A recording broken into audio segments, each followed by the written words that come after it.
हर वक्त जीतने का जज्बा होना चाहिए, किस्मत बदले ना बदले बट समय जरूर बदलता है। सो गाइज, आज हम लोग रिवाइज करने वाले हैं डाइजेशन एंड एब्जॉर्प्शन। एनसीईआरटी से लाइन बाय लाइन हम लोग समझते हुए चलेंगे। तो आइए अपने पेज पे चलते हैं। हम लोग देखेंगे डाइजेशन एंड एब्जॉर्प्शन। इसमें देखिए फूड जो है ये क्या है, बेसिक रिक्वायरमेंट है सभी लिविंग ऑर्गेनिज्म के लिए। बिना फूड के हम लोग जिंदा नहीं रह सकते। तो सबसे पहले हम लोग खाएंगे, उसके बाद डाइजेशन करेंगे ना। तो सबसे पहले खाने के बारे में सीख लेते हैं कि हम न्यूट्रिशन क्या क्या लेते हैं। तो आइए यहाँ पे देखते हैं, जो न्यूट्रिशन में हम लोग मेजर कंपोनेंट लेते हैं, सबसे ज्यादा मात्रा में अपने फूड में लेते हैं, वो है कार्बोहाइड्रेट, प्रोटीन एंड फैट। देखिए ये हम ज्यादा मात्रा में लेते हैं, इसीलिए इसे माइक्रो न्यूट्रिएंट या फिर मेजर कंपोनेंट कहते हैं। बाकी बात करते हैं विटामिन की। तो यहां पे जो विटामिन है, ये विटामिन और मिनरल्स ये स्मॉल क्वांटिटी में यूज होता है, इसीलिए इसे माइक्रो बोलते हैं या MICRO, माइक्रो न्यूट्रिएंट या माइनर कंपोनेंट बोलते हैं।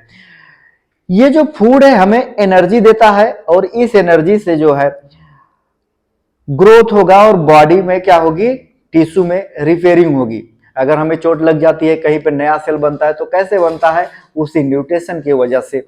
आगे देखिए कह रहा है कि जो न्यूट्रिशन है ये मेजर रोल प्ले करता है मेटाबॉलिक प्रोसेस में, और ये डिहाइड्रेशन से भी हमें बचाता है। क्या है, वाटर जो है ये मेटाबॉलिक रिएक्शंस में इंपॉर्टेंट रोल प्ले करता है और डिहाइड्रेशन से बचाता है। आगे देखिए जो बायो माइक्रो मॉलिक्यूल हैं, बायो माइक्रो मॉलिक्यूल ये डायरेक्ट यूटिलाइज नहीं होते अपनी बॉडी में। क्या है, ये ओरिजिनल फॉर्म में यूटिलाइज नहीं होते हैं, ये टूटते हैं, इनका ब्रेकडाउन होते हैं, कन्वर्ट होते हैं किसमें, सिंपल एब्जॉर्बल फॉर्म में। और इसी को क्या हम किसमें पढ़ते हैं चीजें, डाइजेस्टिव सिस्टम में।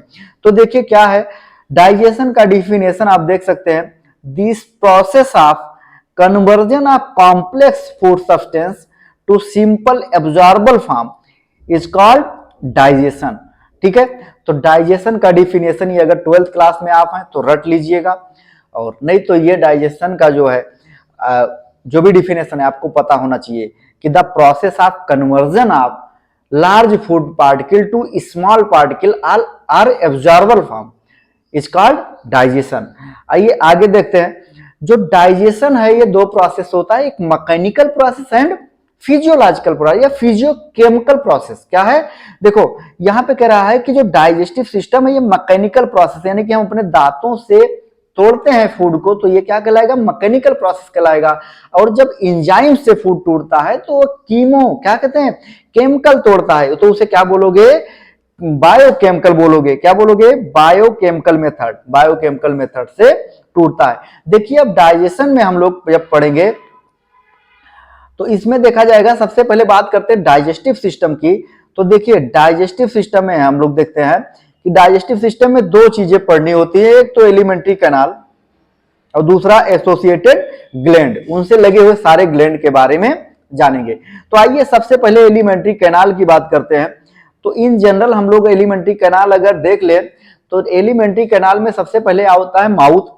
माउथ को क्या कहते हैं, बक्कल कैविटी, फिर pharynx, oesophagus, stomach, small intestine and large intestine. और स्मॉल इंटेस्टाइन के तीन पार्ट होते हैं, डिओडिनम, जेजुनम, इलियम, और जबकि लार्ज के सीकम, कोलन एंड रेक्टम। तो एक एक करके हम लोग जो है जैसा दिया गया है उसी हिसाब से लाइन बाय लाइन एक्सप्लेन करते हुए चलते हैं। सो गाइज यहां पे हम बात करेंगे एलिमेंट्री कैनाल की।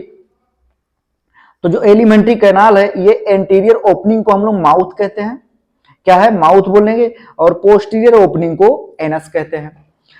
यहां पे माउथ जो है ये क्या है, द बक्कल कैविटी, या फिर क्या कहलाएगा, ओरल कैविटी कहलाएगा। बक्कल कैविटी बोलते हैं या फिर ओरल कैविटी बोलते हैं। और ओरल कैविटी में जो है, ओरल कैविटी में क्या है, टीथ प्रेजेंट है और टंग, दो चीजें पाई जाती हैं। क्या क्या पाया जाता है, टीथ एंड टंग पाया जाता है। अब हम बात करते हैं टूथ की, किसी एक टीथ के बारे में समझ लेते हैं। ये देखिए टूथ के बारे में है ना, ये एक सॉकेट में क्या है, अपने जॉ बोन में सॉकेट में क्या है, बैठा होता है। अगर टीथ पूरी तरीके से सॉकेट जॉ में बैठा हुआ है तो वो कहलाएगा थीकोडोंट। क्या कहलाएगा, थीकोडोंट कंडीशन। ठीक है, जितने भी ह्यूमन है, मेजॉरिटी ऑफ ह्यूमन में 2 सेट टीथ पाया जाता है, इसीलिए इसे बोलते हैं डाइफायोडोंट कंडीशन। अगर एक ही बार लाइफ में मिलता तो मोनोफायोडोंट कंडीशन। तो हम लोगों में कुछ टीथ हैं जो मोनोफायोडोंट होते हैं और ज्यादातर क्या होते हैं, डायोफायोडोंट होते हैं। तो देखिए क्या है, मोस्टली मैमल में क्या है, जो है 2 सेट टीथ पाए जाते हैं। ठीक है, और वो कहलाता है डाइफायोडोंट कंडीशन। यानी कि पहले क्या होता है, टेम्परेरी मिल्क होता है। ठीक है, फिर वो क्या कहते हैं, टेम्परेरी टीथ होता है, जिसे हम मिल्क टीथ कहते हैं। और वो फिर क्या, उसके टूटने के बाद जब दूसरा नया टीथ आता है तो उसे कहते हैं परमानेंट एडल्ट टीथ कहते हैं। आइए आगे चलते हैं। ये आप यहां पे देख सकते हैं, तो यहां पे क्या दिया गया है, यहां पे पूरी स्ट्रक्चर को समझाया गया है कि आप माउथ की बात किए थे तो सबसे पहले क्या है, ओरल कैविटी, माउथ। ठीक है, उसके बाद अगर बात करें हम तो यहां पे देखिए, अभी ग्लैंड आपको पढ़ाएंगे, कान के पास में कौन सा होता है, पैरोटिड, वो हटाइए। आप बात करिए फायरिंग की, इसोफेगस, स्टमक, स्टमक के बाद में स्टार्ट होता है डिओडिनम, फिर जेजुनम, उसके बाद इलियम, फिर सीकम, कोलोन, क्या है, colon, ascending colon, transfer colon and descending colon, और उसके बाद क्या आता है, रेक्टम आता है, फिर एनस आता है। यानी कि अगर हम फूड को यहाँ पे खाए तो वो कैसे चलता हुआ आएगा, इस तरीके से आएगा। यहाँ पे 4 से 5 घंटे तक स्टोर रहेगा, कहाँ पे, स्टमक में, और स्टमक के बाद ये धीरे धीरे ये एनस से आके पास हो जाएगा और हमें एनर्जी देके जाएगा। आइए एक एक करके देखते हैं हम। यहाँ पे बात करेंगे कि ह्यूमन एडल्ट की अगर बात करें तो हम लोगों में अगर देखा जाए तो 32 टीथ होते हैं, परमानेंट टीथ होते हैं। ये कितने टाइप के होते हैं, 4 टाइप के होते हैं। इसीलिए 4 टाइप के होते हैं, बोलते हैं हेट्रोडोंट। क्या बोलेंगे, हेट्रोडोंट बोलते हैं, हेट्रोडेंटाइस बोलते हैं। आगे चलते हैं, कह रहा है कि देखो कौन कौन से भाई, इसमें है incisor, canine, premolar and molar.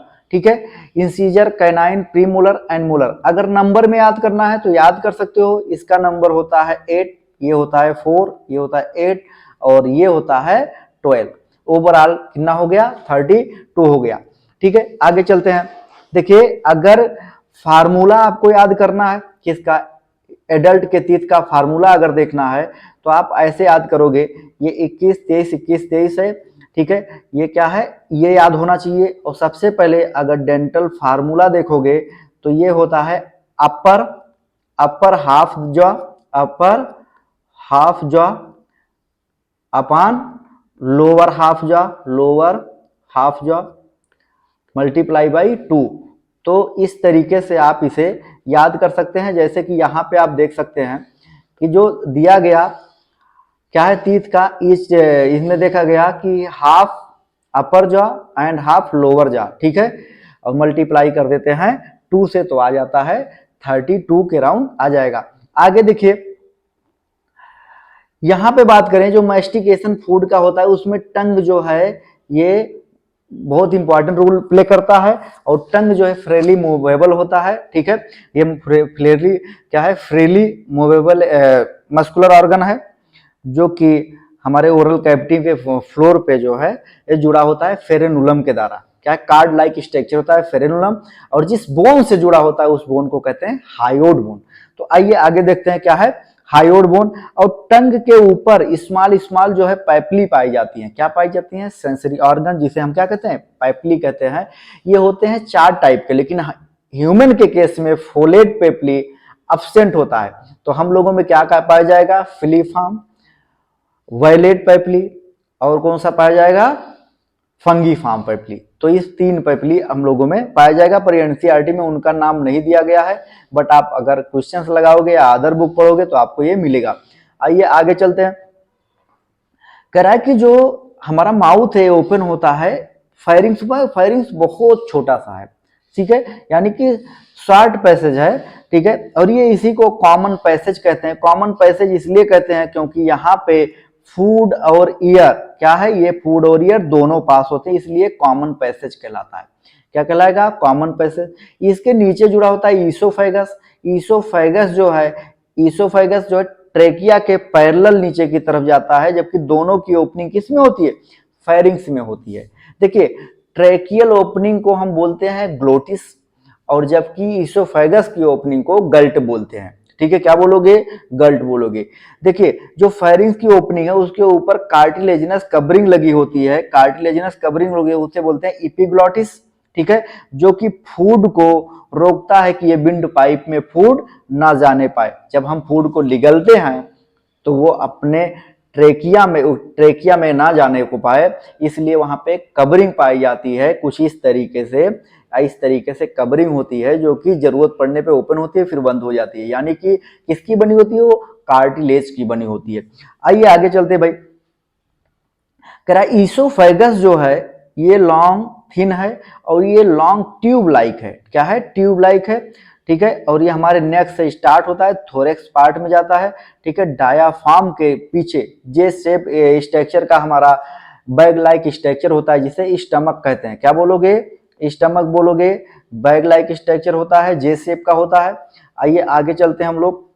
यहाँ पे हम लोग देखेंगे कि जो स्टमक है ना, ये कैसा है, जे शेप है, जे शेप है इस तरीके से।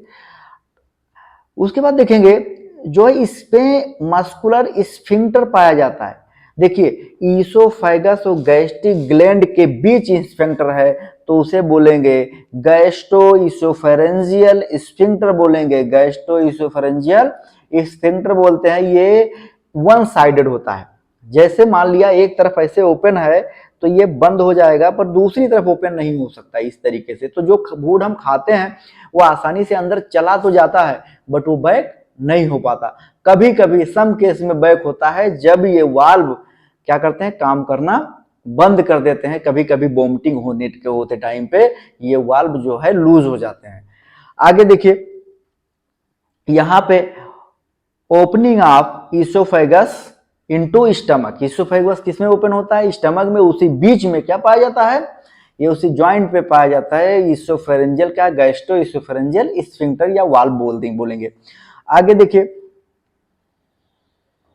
यहां की बात करेंगे स्टमक की। स्टमक लोकेटेड होता है upper left position of abdominal cavity के पास में। ठीक है, अपर लेफ्ट एब्डोमिनल कैविटी में लोकेटेड होता है, यानी कि अपर लेफ्ट। ओके, आइए देखते हैं जो स्टमक है ना, स्टमक में 4 पार्ट्स होते हैं। कौन कौन से होते हैं भाई, तो यहां पे देखेंगे cardiac, fundus, body and pylori, ये 4 पार्ट्स होते हैं। यहां पे आप देख सकते हो, इसका फिगर भी बना होगा। कहां पे, ये कौन कौन सा पार्ट है, फंडस, कार्डियक, बॉडी, पाइलोरिक। देखिए यहां पे क्या है, ये इतना पार्ट अलग है, इसीलिए पूछते हैं कि ईसोफेगस किसमें ओपन है, तो बोलोगे कार्डियक में ओपन है। ये क्वेश्चन आता है, आप उसे ध्यान रखिए। आइए आगे चलते हैं, एक एक लाइन हम लोग एक्सप्लेन करते हैं। देखिए यहां पे क्या है कि जो ये ओपनिंग है, ये फर्स्ट ओपनिंग स्मॉल इंटेस्टाइन में होता है। किसमें, स्मॉल इंटेस्टाइन के डिओडिनम में होता है, और डिओडिनम जो है वो सी शेप का होता है, सबसे छोटा होता है। और लॉन्ग जो कॉइल्ड जो है ये मिडिल होता है, जिसे हम जेजुनम कहते हैं। लेकिन अगर हाईली कॉइल्ड आपसे पूछा जाए, एग्जाम में यही पूछा जाता है, हाईली कॉइल्ड कौन होता है, इलियम होता है। कौन होगा भाई, इलियम। आगे देखिए the opening of the stomach, जो स्टमक ओपन होता है ये डिओडिनम में ओपन होता है। यहाँ पे भी ये स्फिंक्टर पाया जाता है, उस स्फिंक्टर को क्या बोलते हैं, पाइलोरिक स्फिंक्टर बोलते हैं। ये भी बैक फ्लो को रोकता है। इलियम ओपन होता है कहां पे, इलियम क्या कहते हैं, जब ये इलियम जो है ओपन होता है हमारे लार्ज इंटेस्टाइन में। ठीक है, किस पार्ट में, सीकम में। और सीकम जो है ओपन होगा कोलन, और कोलन फिर रेक्टम में।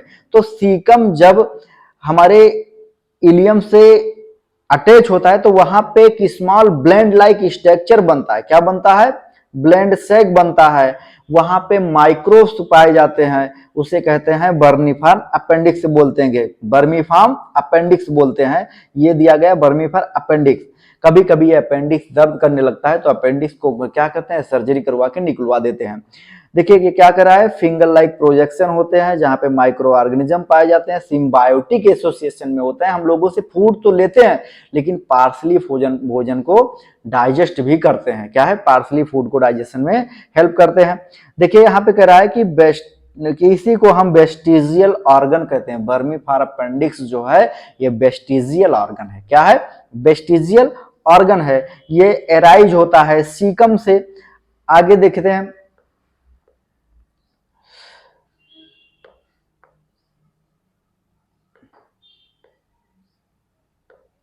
ये जो सीकम है, सीकम ओपन इनटू कोलोन। किसमें ओपन होता है भाई, कोलोन में। ठीक है, तो कोलोन के कितना, तो कोलोन को हम डिवाइड करके पढ़ते हैं किसमें, 4 पार्ट्स में। कौन कौन, ascending colon, transfer colon, descending parts. ठीक है, और सिग्मोइड कोलोन। उसके बाद फूड जाता है रेक्टम के पास में। उसके बाद क्या, depend part open in the rectum. Last part जो है सिग्मोइड कोलोन वो रेक्टम में ओपन होता है, और रेक्टम जो है ये जाके ओपन हो जाता है कहाँ पे, एनस पे। ठीक है, और एनस से जो है वो फेसस पूरा बाहर रिलीज हो जाता है। आगे चलते हैं भाई, कराओ wall of alimentary canal from oesophagus to rectum कितने पाए जाते हैं, 4 लेयर पाए जाते हैं। अगर हम एलिमेंट्री कैनाल को कट कर दें तो हमें 4 लेयर दिखाई पड़ेगा। क्या दिखाई पड़ेगा, 4 लेयर। कौन कौन, सेरोसा, मस्कुलरिस, सबम्यूकोजा एंड म्यूकोजा। तो एक एक करके पढ़ते हैं। देखिए सबसे पहले आउटर लेयर को क्या बोलेंगे भाई, आउटर लेयर को सेरोसा, दूसरे लेयर को मस्कुलरिस, और तीसरी को क्या बोलेंगे, सबम्यूकोजा, एंड इनर लेयर को क्या बोलेंगे, म्यूकोजा बोलेंगे। लेकिन अगर सेरोसा की बात करो तो ये आउटर मोस्ट लेयर है। ठीक है, और ये बनी होती है थिन मेसोथेलियम या इपिथेलियल बेस, क्या है, विसरल ऑर्गन से बनी होती है। ठीक है, विथ सम कनेक्टिव टिश्यू, कुछ इसमें कनेक्टिव टिश्यू भी होते हैं। लेकिन अगर मस्कुलर टिश्यू की बात करो भाई, मस्कुलरिस की, तो मस्कुलरिस जो है स्मूथ मसल से मिलके बनी होती है, और ये 2 तरीके से अरेंज होती है। एक तो सर्कुलर इनर वाला, और आउटर वाला लॉन्गिट्यूडनल, यानी कि 2 फाइबर पड़े होते हैं, एक राउंड राउंड से होते हैं, ये इनर वाले होते हैं, आउटर वाले लंबा सा होता है, इस तरीके रॉड लाइक लंबा सा। ठीक है, आगे चलते हैं भाई, जो मस्कुलर लेयर है, क्या है, जो मस्कुलर लेयर है may be present on some region, कुछ रीजन में पाई जाती हैं। ठीक है, द सब म्यूकोजल लेयर, कह रहा है कि सब म्यूकोजल लेयर जो है ये लूज कनेक्टिव टिश्यू की बनी होती है। इनमें नर्व, ब्लड और लिम्फ वेसल्स ये सभी के सभी पाए जाते हैं। यहां पे बात करें तो हम लोग देखेंगे कि इन डिओडिनम बहुत सारे ग्लैंड आर यहाँ पे क्या होती हैं, सब म्यूकोसा से आके ओपन होती हैं। इनर मोस्ट लेयर जो है ल्यूमेन का ऑफ एलिमेंट्री कैनाल, ये क्या है, म्यूकोसा है भाई। अंदर का लेयर जो भी बना है म्यूकोसा है। फूड में किसके संपर्क में रहता है, म्यूकोसा के संपर्क में रहता है। बहुत सारी ग्लैंड किस में पाई जाती है, म्यूकोसा में पाई जाती है। सब म्यूकोसा में एक ही ग्लैंड पाई जाती है, ब्रूनर्स ग्लैंड पाई जाती है। आगे देखते हैं, कह रहा है कि इनरेगुलर फोल्डिंग पाई जाती है, रेगी कहते हैं। क्या बोलोगे, रेगी बोलोगे। स्टमक के क्या कहते हैं, एलिमेंट्री कैनाल के अंदर, इन द स्टमक। ठीक है, स्टमक के अंदर जो है उसे रेगी बोलेंगे। ये स्मॉल फिंगर लाइक फोल्डिंग होती है। ठीक है, इसी को बिलाई कहते हैं। ये स्मॉल इंटेस्टाइन में मिलेगा। ठीक है, इन लाइनिंग ऑफ बिलाई प्रोड्यूस न्यूमरस माइक्रोस्कोपिक प्रोजेक्शन पाए जाते हैं, तो उसे माइक्रोबिलाई कहते हैं। ये हियर लाइक होते हैं। क्या होते हैं, ये सब हियर लाइक होते हैं। देखिए यहाँ पे आप इसे देख सकते हो, आउटर लेयर को सेरोसा बोला गया। इनर में क्या है, इनर सर्कुलर है, आउटर लॉन्गिट्यूडनल है। इसे क्या, मस्कुलरिस में 2 लेयर पाई जाती हैं। इसके बाद सब म्यूकोजा जो कि कनेक्टिव टिश्यू से मिलके बना था, यानी नर्व, वेसल्स, ये सारी चीजें इसमें पाई गई थी। इसके बाद म्यूकोजा था, इनर मोस्ट लेयर, जहां पे बहुत सारे ग्लैंड पाई जाती हैं। रेगी बनाता है, यानी फिंगर लाइक फोल्डिंग बनाता है। और अगर एलिमेंट्री कैनाल में क्या कहते हैं, इंटेस्टाइन है, तो इंटेस्टाइन में बिलाई बनता है। इसके आगे चलते हैं हम लोग। देखिए यहां पे क्या है, बिलाई, इसके बीच में क्या है, लैक्टियल है। ठीक है, लैक्टियल है जो कि डायरेक्ट फैट को एब्जॉर्ब करता है। ये बेंस फैला हुआ है, इसमें क्या फैला हुआ है, बेंस फैला हुआ है जो इसे ब्लड देता है। यहाँ पे क्या है, आर्टरी आया है। और क्रिप्ट इसे कहते हैं, जो व्यवहार है ना, इसे बीच में जो जगह है क्रिप्ट कहलाता है, अभी आगे बताते हैं आपको। और इसमें जो है कैपिलरीज पूरी तरीके से फैली रहती हैं, जो कि यहाँ पे डिफ्यूजन होता है और पूरा न्यूट्रिशन जो भी है, न्यूट्रिएंट है, वो सभी ब्लड में ट्रांसफर हो जाता है।